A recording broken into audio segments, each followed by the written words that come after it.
جتنب فی الصلاۃ، نماز کے دوران کن چیزوں سے بچنا چاہیے؟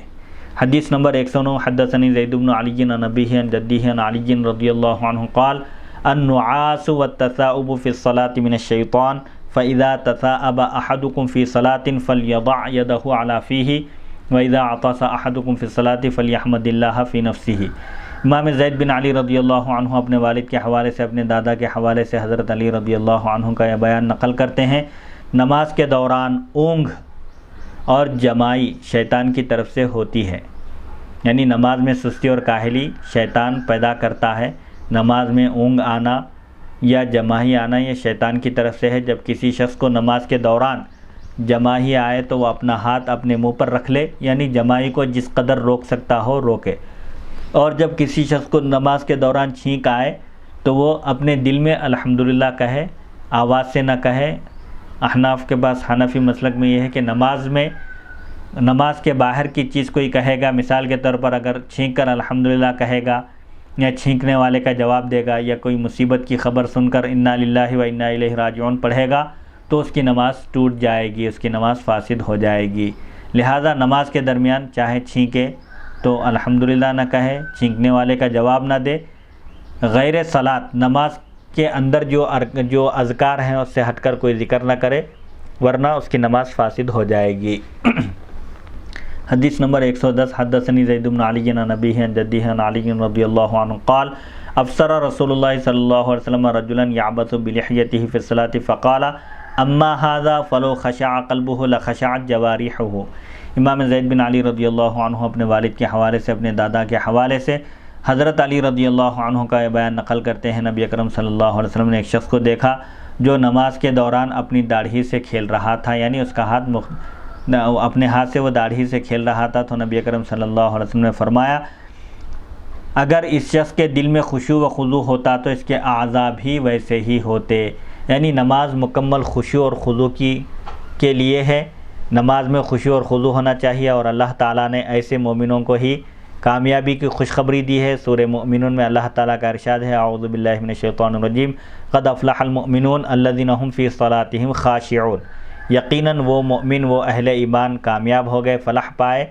جو اپنی نماز میں خشوع اور خضوع اختیار کیے۔ خشوع اور خضوع ظاہری اور باطنی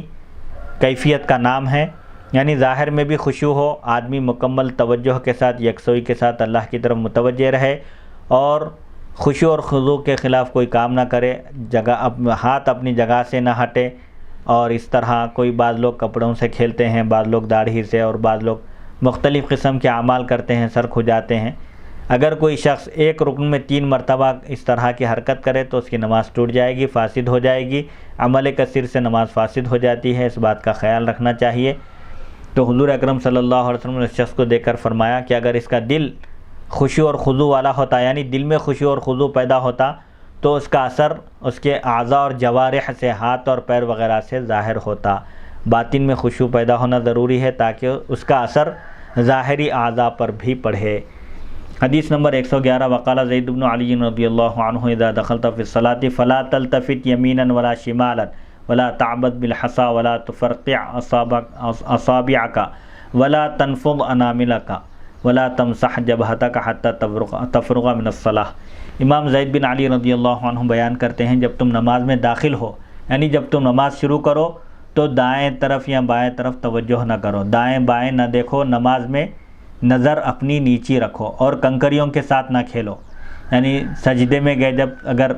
زمین پر نماز پڑھ رہے ہیں تو کنکریوں کے ساتھ، ریت یا مٹی کے ساتھ نہ کھیلو، اور اپنی انگلیوں کو چٹخارو نہیں، یعنی بعض لوگ نماز میں انگلیاں توڑتے ہیں، انگلیوں کو دباتے ہیں، اس طرح بھی نہ کرو، اور اپنے ناخنوں کو منہ میں نہ ڈالو، اور اپنی پیشانی کو اس وقت تک صاف نہ کرو جب تک کہ تم نماز سے فارغ نہ ہو جاؤ۔ یعنی اگر سجدہ کرنے کی جگہ پر اگر مٹی ہو، ریت ہو یا دھول وغیرہ ہو تو اس کو صاف کرنے کی کوشش مت کرو۔ خشوع اور خضوع کا تقاضا یہ ہے کہ اسی حالت میں سجدہ کرو۔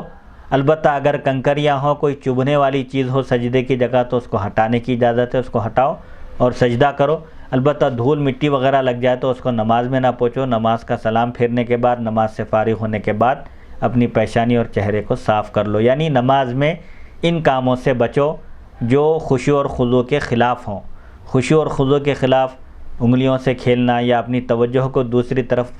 پھیرنا یہ نماز کے خشوع اور خضوع کے خلاف ہے۔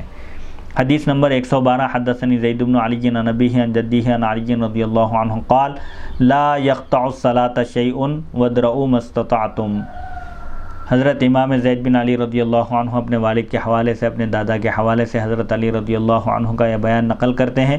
کوئی بھی چیز نماز کو نہیں توڑتی، یعنی اگر کوئی نماز ادا کر رہا ہو اور کوئی دوسرا شخص اس کے سامنے سے گزر جائے تو اس کے گزرنے سے اس کی نماز نہیں ٹوٹتی، لیکن گزرنے والا گناہگار ہوگا، کیونکہ نمازی کے آگے سے گزرنا، اس کے سامنے سے گزرنا یہ بہت بڑا گناہ ہے۔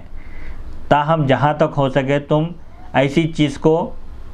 دور کرنے کی، ہٹانے کی کوشش کرو، یعنی اگر کوئی شخص نماز پڑھ رہا ہو تو اس کے لیے یہ حکم بتایا گیا، اگر وہ ایسی جگہ نماز پڑھ رہا ہو جہاں سے لوگوں کا گزر ہو، لوگوں کے جو آنے جانے کی جگہ ہو، مثال کے طور پر وہ راستے میں یا کہیں ایسی جگہ نماز ادا کر رہا ہو جہاں سے لوگوں کا گزر ہو، لوگ آتے جاتے ہوں، تو وہ وہاں سترا بنائے، یعنی کوئی ٹیبل یا کوئی ایسی چیز اپنے سامنے رکھے تاکہ لوگ اس کے اس طرف سے گزر جائیں، جس کو سترا کہتے ہیں۔ کوئی آڑ، کوئی لکڑی یا کوئی ٹیبل یا کوئی ایسی چیز جانماز کے آگے رکھ دے تاکہ گزرنے والا وہاں سے گزرے تو وہ گناہ میں مبتلا نہ ہو، کیونکہ نمازی کے آگے سے گزرنا بہت بڑا گناہ ہے۔ البتہ اگر کوئی شخص کسی نمازی کے سامنے سے گزر رہا ہے تو اس کو اشارے سے روکنے کی اجازت ہے۔ باب الحدث فی الصلاۃ۔